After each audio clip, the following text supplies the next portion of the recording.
welcome back to That Handicapping Show. I'm Claire Novak, joined today by Ellis and Tom, and we are here to talk about the Risen Star Stakes, $400,000 a mile and a 16th this grade 2 for the 3-year-olds at Fairgrounds, leading down the road to the Kentucky Derby.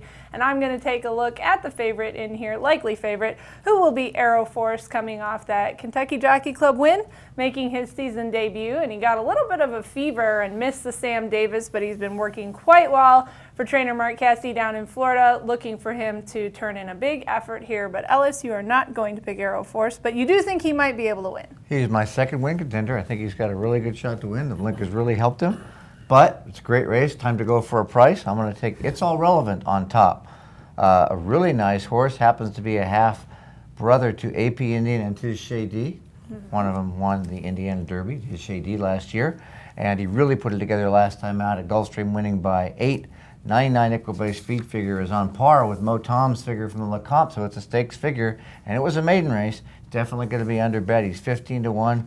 Jersey Joe Bravo's in the saddle. I think he's got a nice shot. Going to use Aero Force.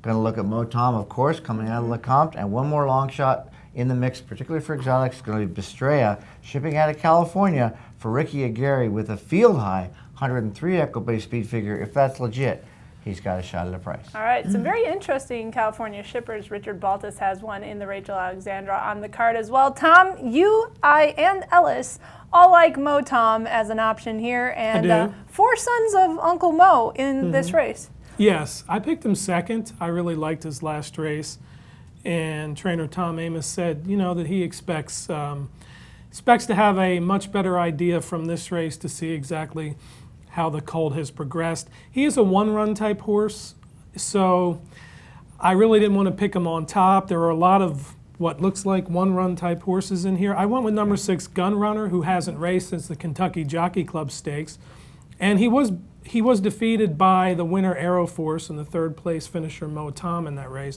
Hasn't raced since, but I think, you know, he's fresh. I think he may show some speed, and I think he's going to get a really good trip.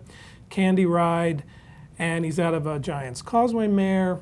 Steve Asmussen needs some points. I kind of have a good vibe about the horse. And I want to add that was a key race, by the way, because not only did More Spirit come back to win the Los Alamos Futurity, Mo Tom came back to win the LeComte, and Gunrunner was next in line. So. All right, and I'm going to take a look. You mentioned that very well-bred horse, and a lot of good runners in here with some excellent breeding, including Dolphus, who's a half-2 champion, Rachel Alexandra. And this whole family, Lotta Kim was a winner at Fairgrounds. This whole side does really well down at Fairgrounds, and I am a little concerned that he did show some regression in his equibase speed figure, going from 87 in December, coming back January, running at 80. This is far below what these other horses are running, but he did hit the gate pretty hard at the break. He was 4 wide going into all the turns. He did manage to win by 3/4 of a length, and he makes his step into stakes company for trainer Joe Sharp here, and I'm looking for him to show his class. Now, equibase race of the week is the Risen Star Stakes. Well, that's very handy. So you can go to equibase.com for additional analysis and free products. That's right. And you can go to Blood Horse for all of our coverage over the weekend. We've got everything coming at you from Fairgrounds, some Santa Anita racing, and Zyconic makes his debut at Santa Anita, that second full of Zenyatas. So it's going to be an interesting weekend. We always want to thank Equibase for sponsoring the show, and thank you for watching.